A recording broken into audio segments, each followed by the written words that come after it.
Depuis le 7 octobre 2023, date des attaques du Hamas contre Israël, le présentateur Arthur diffère quotidiennement l'objet de menaces de mort sur les réseaux sociaux. Encore ce mardi 9 avril, il a relayé le message choquant rédigé par une blogueuse. Après 186 jours de guerre, le conflit israélo-palestinien irait-il vers l'apaisement ?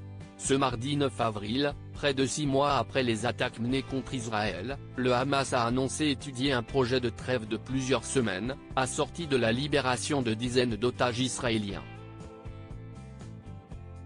Le Qatar, l'Égypte et les États-Unis, pays médiateurs, auraient mis sur la table une proposition en 3 étapes, dont la première prévoit une trêve de 6 semaines. Mais pour l'heure, les tensions sont toujours aussi vives et se font ressentir partout à travers le monde. Notamment en France, où plusieurs personnes de confession juive disent être victimes de menaces depuis les attaques du 7 octobre. Parmi elles figure le célèbre animateur télé Arthur. Invité au micro de France Inter le 22 novembre 2023, il avait indiqué vivre sous protection renforcée avec sa femme Mareva Galanté et ses enfants Samuel, Aaron et Manava. Nous sommes en France, en 2023 et j'ai des agents qui protègent ma famille et moi-même parce que je suis juif, avait à l'époque déploré le visage phare de TF1.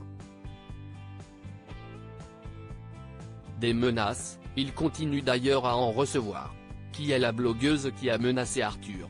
Ce mardi 9 avril, Arthur a relayé sur sa page X, anciennement Twitter, le message d'une blogueuse française, Sabrine Mostafa, appelant à sa mise à mort.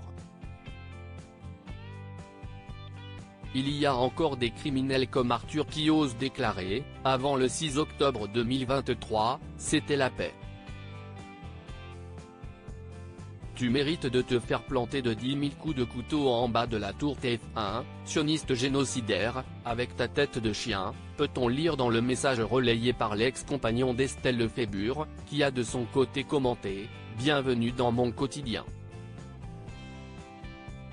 Sabrine Mostafa, qui se fait appeler Cléopatrie Paris sur Instagram, compte qui a depuis été suspendu par le groupe Meta, travaille, selon les informations d'un compte appelé Sword of Salomon et relayé par le JDD, chez la Mutuelle Générale en tant que CX Project Manager.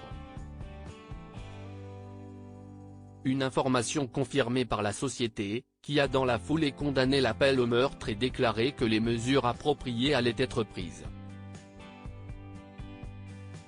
Un exemple parmi tant d'autres de ce que subit chaque jour le présentateur Arthur.